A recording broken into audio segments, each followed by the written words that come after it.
बाल योगी राष्ट्रीय संत स्वामी अरविंदाचार्य जी महाराज के ऑफिशियल यूट्यूब चैनल सब्सक्राइब करें। इधर सूत जी महाराज सोनकाद ऋषियों से कहने लगे, ऋषियों अब कथा की विधि क्या है, कथा कैसे करवानी चाहिए और कैसे श्रवण करनी चाहिए। सूत जी महाराज सोनकाद ऋषियों से कथा कहने और कराने का नियम बताने लगे। पहला नियम बताया, जब भी कथा करवाएं तो पहले मुहूर्त निकलवाएं।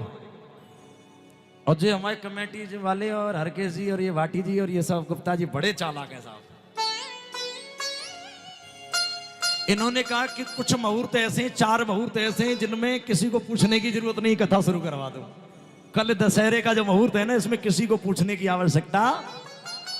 लेकिन मेरा व्यक्तिगत मानना यह है कि देखो, नौकरी पे जाओ तो मुहूर्त देख के जाओ, दुकान का उद्घाटन करवाओ तो मुहूर्त दिखवाओ, बेटे का विवाह करो तो मुहूर्त दिखवाओ, लेकिन जब कथा करवाओ तो कोई मुहूर्त निकलवाने की जरूरत नहीं है। क्यों? अगर इसको भी शुभ समय में करवाओगे तो अशुभ समय को शुभ में कैसे बदलोगे? बोलो, कोई उपाय है? इसलिए जब टाइम मिले तब कथा शुभारंभ करवा दो। अशुभ समय को शुभ तो मेरी भागवत जी अपने आप बना देते, गोविंद अपने आप बदल देते। पहला नियम। दूसरा नियम बताया, ये कथा कब होनी चाहिए? भाद्र मास, आश्विन, कार्तिक, मार्गशीर्ष, आषाढ़ और श्रावण मास, इन महीनाओं में जो कथा होती है वो मोक्ष देने वाली होती है, जन्म मरण के बंधन से मुक्त कर देने वाली होती है। लेकिन कल काल में जब मौका मिले, जब वक्तों पर टाइम हो, तब हमें कथा करवा देनी चाहिए। तीसरा नियम बताया, सभी जगह सूचना दें, जब कथा करवाएं तो सबको सूचित करें। चौथा नियम बताया, श्रोताओं को स्थान, आवास, प्रसाद की व्यवस्था कथा करवाने वाली कमेटी करे। और 5वां नियम बताया, कथा से 5 दिन पूर्व ही सारी व्यवस्थाएं कर लेनी चाहिए। 5 दिन पहले सारी व्यवस्थाएं 5 दिन पहले कर देनी चाहिए। 6वां नियम बताया, केले के खंभे गाड़कर सुंदर सुंदर मंडप सजाओ। देखो, एक बात कहूं मैं आपसे, कथा सुनने जब आवे तो नए नए कपड़ा पहन के आओ, ये अच्छी बात है।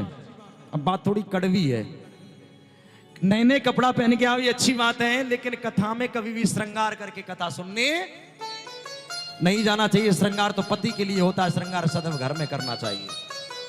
अब माताएं बड़ी गाली दे रही होंगी, क्यों?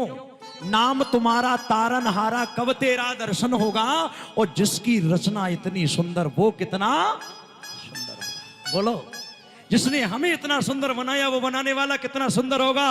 और सबसे ज्यादा सबसे सुंदर को देखा जाता है सज्जनों।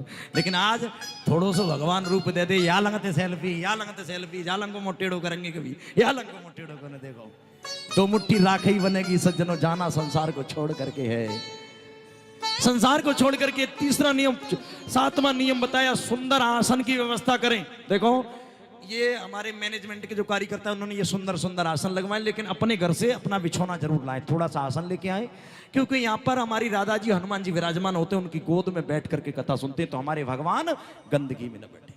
नए नए कपड़ा पहन के आते हैं हम, तो नए नए आसन लेके आए और अपने आसन को बिछाएं, उसके ऊपर विराजमान हो, तब कथा को श्रवण करें। अपना आसन लेकर के आए। 8वां नियम बताया, वक्ता का मुंह अगर पूर्व दिशा में हो तो परीक्षित महाराज ध्यान दें, वक्ता का मुख अगर पूर्व दिशा में हो तो मुख्य श्रोता अर्थात परीक्षित का मुंह उत्तर दिशा में होना चाहिए। और वक्ता का मुंह अगर उत्तर दिशा में हो तो मुख्य श्रोता अर्थात परीक्षित का मुंह पूर्व दिशा में होना चाहिए। ये भागवत का नियम है। 9वां नियम बताया, सूत जी महाराज सोनकाद ऋषियों से कहने लगे, वक्ता वेद शास्त्रों का ज्ञाता हो, एक बात को सरल करके अनेकों उदाहरण देके समझाए। ऐसा नहीं जो उसमें है रामायण की तरह या इमला की तरह न पढ़े, उसको सरल से सरल करे, दृष्टांत दे और जगह जगह की चीजें जोड़े, शास्त्रों की चीजें जोड़े और समझा दे। वक्ता ऐसा होना चाहिए। 10वां नियम बताया, श्रोताओं को कथा वक्ता से नीचे बैठ के सुननी चाहिए, कुर्सी पर नहीं सुनना चाहिए। हम लोग जाते हैं कथा करने तो कहीं कहीं सोफा लगा देते हैं साहब। क्या करें साहब, शहर कहीं बड़े मोटे है रहे, कथा जमीन पर बैठो ना जाए। आपत्ति में तो मर्यादा नहीं होती, लेकिन हमेशा कथा को जमीन पर बैठ करके ही श्रवण करना चाहिए, वक्ता से नीचे बैठ करके कथा सुनना चाहिए। 11वां नियम बताया, कथा को अल्पाहार करके सुनना चाहिए, कम खा के। अब जी बड़ी आपत्ति, कम खा के सुनो कथा को। अच्छा, क्यों? कि नींद नहीं आएगी और निंद्रा देवी आएगी, कुंभकर्ण की पत्नी, तो कुंभकर्ण का वास हो जाएगा सज्जनों। और 12वां नियम बताया, श्रोताओं को उपवास रखना चाहिए, कथा सुनने आवे तो खाली पेट आवे। अब देखो, व्रत की बात कहूं परीक्षित महाराज, व्रत में क्या होता है कि आदमी वैसे खाएगा 2 रोटी सारे दिन में, ध्यान देना मैया और भैया हो, वैसे खाएगा 2 रोटी और ज्यादा दिन व्रत है जाए, बाद में 5 किलो केला साफ, 6 किलो सेब साफ। बोलो ये व्रत है? कर लो बात, ये व्रत है। 4 किलो दूध साफ और कहो देवी कूटी को, कुटू का आटो है ना, भगवान ने आटे जन कितने चला दे जे चक्की वाला ने। बोलो अरे व्रत का मतलब है व्रत तो व्रत खाली रही है, व्रत में कभी सेवा ना। बोले साहब फल तो लिख रहे हैं व्रत में, अभी नहीं देखें वो शास्त्र, देखो फल तो लिख रहे हैं साहब। वैसे 2 रोटी खाएगा जिस दिन व्रत होगा उस दिन 10-15 किलो केला साफ सवेरे दिन। देखो पूरे दिन गाय की तरह चर, भैंस की बकरी की तरह चरता रहता है, पूरे दिन चरता है। ये व्रत की परिभाषा नहीं है। व्रत का मतलब तो खाली रहना चाहिए, व्रत में तो व्रत ही रहना चाहिए। और व्रत का मतलब ये नहीं है कि खाली पेट रहे, व्रत का मतलब ये है कि उस दिन संकल्प लें कि आज से हम ऐसा गलत कार्य नहीं करेंगे कि बुराई छोड़ना है, तो व्रत सार्थक हो जाता है। तो व्रत का मतलब है। तो श्रोताओं को कैसे आना चाहिए? उपवास रख करके कथा सुननी चाहिए। 13वां नियम बताया, वक्ता श्रोता दोनों ही ब्रह्मचर्य का पालन करें। जहां पर कथा हो जो सुनने जाए वो ब्रह्मचर्य का पालन करें, पत्नी को मां की दृष्टि में देखें।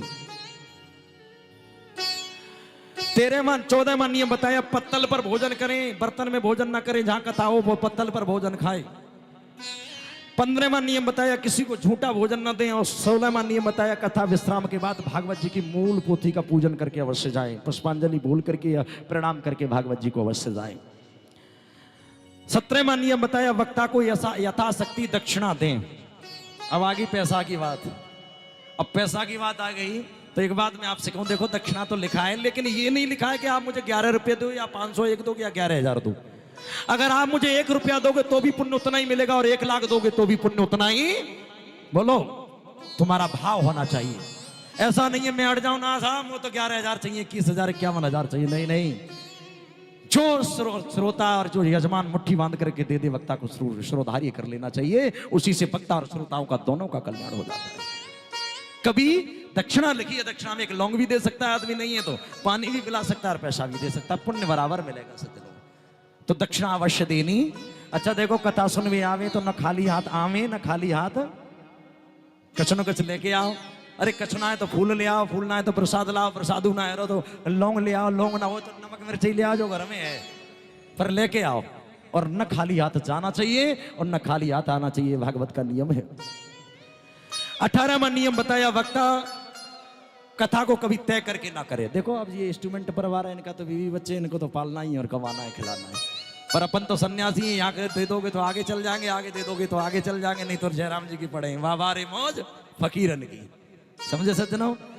और एक और बात मैं आपको बताऊं, वक्ता जब कथा करने आए तो वो न दूध की डिमांड करे, न काजू पिस्ता बादाम की। ऐसे वक्ताओं से कदाप कथा ना करवाओ, नहीं तो तुम्हें कोई पुण्य मिलने वाला। सूखी रोटी मिल जाए उसको भगवान का प्रसाद समझ करके खा जाए, वो वक्ता होते। याद रखना मेरे माई बाप। बाल योगी राष्ट्रीय संत स्वामी अरविंदाचार्य जी महाराज के ऑफिशियल यूट्यूब चैनल सब्सक्राइब करें।